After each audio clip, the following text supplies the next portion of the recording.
Le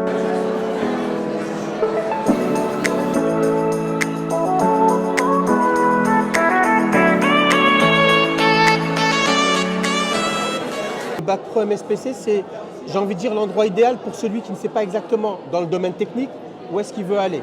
Puisque on fait de la maintenance industrielle et pour ça, on est obligé d'apprendre toutes les technologies et les maîtriser à un certain niveau, de façon un peu généraliste. Donc on fait du pneumatique, de l'électrique, de la mécanique, de l'hydraulique et toutes ces choses, et plus encore.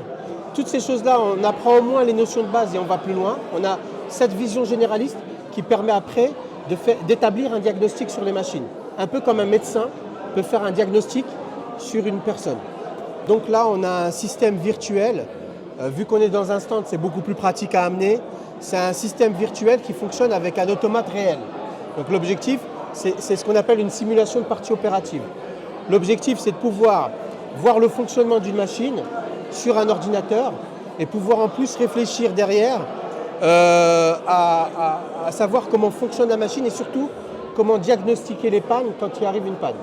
Par exemple là, elle enchaîne des actions. Il y a plusieurs actions qui vont s'accumuler et vous voyez par exemple là-bas, je n'ai pas enlevé le colis qui est sur place. Donc j'ai relancé un cycle alors qu'il y avait déjà un colis sur place.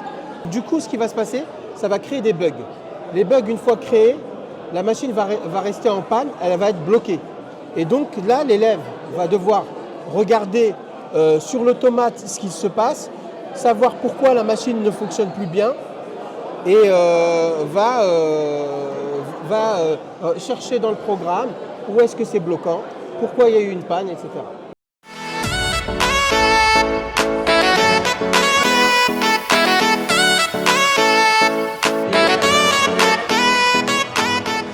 La filière STMG, c'est une filière pour les élèves qui sont curieux, qui souhaitent développer une culture économique, managériale et juridique pour pouvoir en fait comprendre le fonctionnement des grandes organisations, donc des entreprises, des administrations publiques et des associations.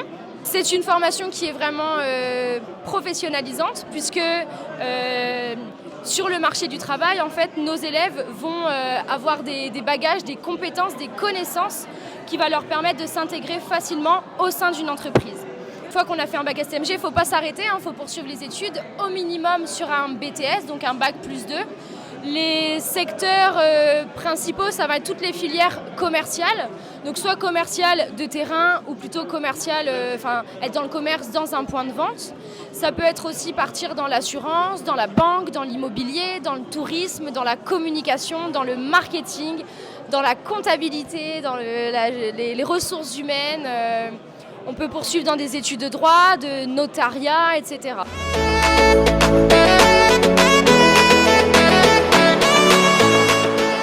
Ça va faire au moins une demi-année que je suis à l'option Histoire des Arts. Et c'est vraiment une option qui permet d'enrichir sa culture. Donc on a travaillé, il n'y a pas longtemps, on a travaillé sur l'humanisme. On fait beaucoup d'articles aussi, ce qui permet de renforcer notre rédaction et tout. Aussi, on fait beaucoup de sorties. On est dans des musées, dans des cinémas, on a regardé beaucoup de films.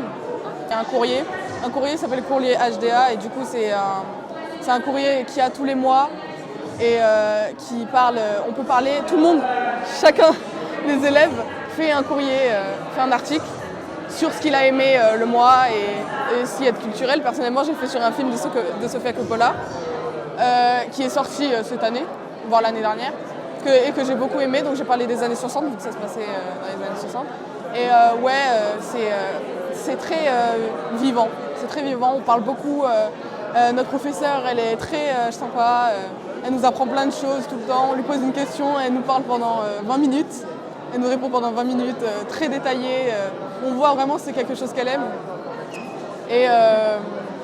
Et aussi, ce qui est bien avec HDA, c'est qu'on a vraiment ça sur le dossier. HDA sur un dossier, c'est très valorisant.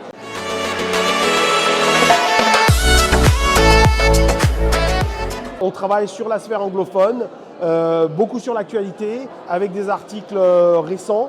Et les élèves ont beaucoup à constituer des dossiers, à choisir des textes, à préparer 2 épreuves. Une épreuve d'écrit de synthèse avec de la traduction, et une épreuve d'oral où c'est eux-mêmes qui choisissent leur dossier, qui justifient leur choix et qui défendent leur sélection.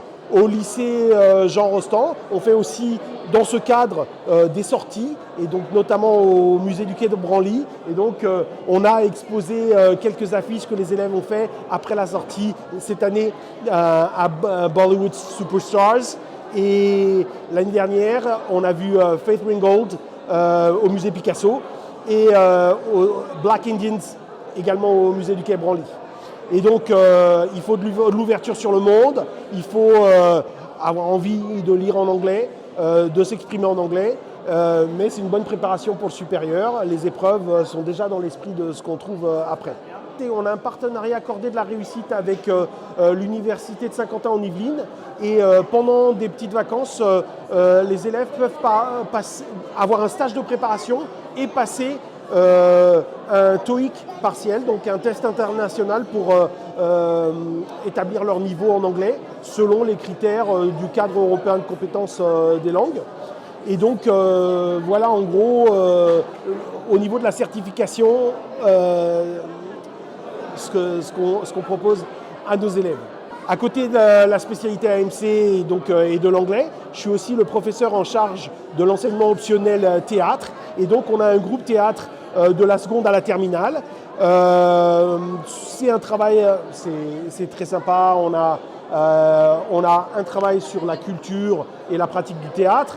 Beaucoup de jeux avec un artiste et un partenariat avec le collectif 12. Donc un artiste qui vient à chaque séance pour le travail de mise en scène, pour leur donner, pour guider leur jeu. Et il y a aussi donc une dizaine, 10 à 12 sorties par an au théâtre, que ce soit au collectif 12, notre partenaire qui est un théâtre de création avec beaucoup de jeunes compagnies. Et aussi des sorties notamment au théâtre de Saint-Quentin en Yvelines pour différentes adaptations. Cette année, la semaine prochaine, on va voir une adaptation d'Illusions perdues par Pauline Bale et un peu plus tard, Iphigénie, la version de Thiago Rodriguez. Et donc c'est l'occasion aussi de moments conviviaux avec les élèves qui doivent écrire des comptes rendus de spectacles en réintégrant tout un vocabulaire et des références théâtrales qu'on travaille aussi tout au long de l'année. Et pour finir, en fin d'année, il y a une restitution au collectif 12. Donc les élèves ont l'occasion de jouer un travail préparé dans l'année dans un vrai théâtre, dans les conditions d'une représentation authentique.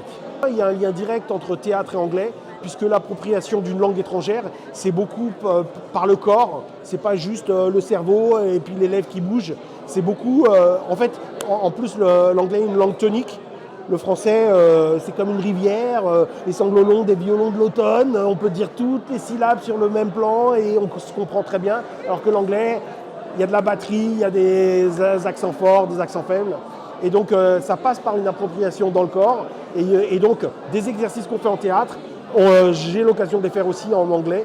On apprend des petites comptines, des petits textes et ensuite des petites scénettes, notamment tirées de séries ou d'extraits de films. Donc il y a un lien direct entre théâtre et anglais et langue étrangère, absolument.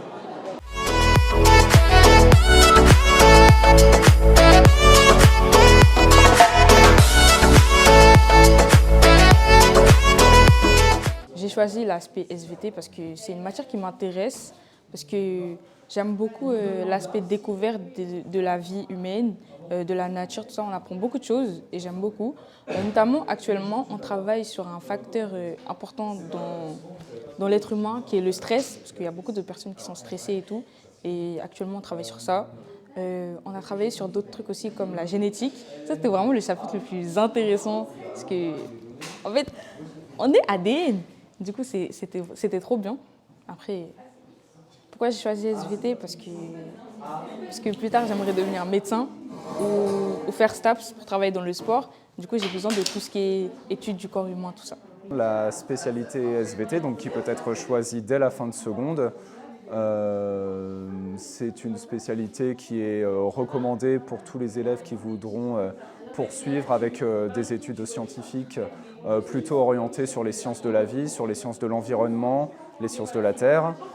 Le programme de première et le programme de terminale se suivent dans la logique. Il est intéressant de faire les 2 années quand on choisit la première SPSVT. C'est intéressant de faire le programme de terminale pour pleinement que ce soit pertinent. En spécialité SVT et en enseignement scientifique, on ne va pas tout à fait faire les mêmes choses, puisque c'est 2 publics quand même assez différents.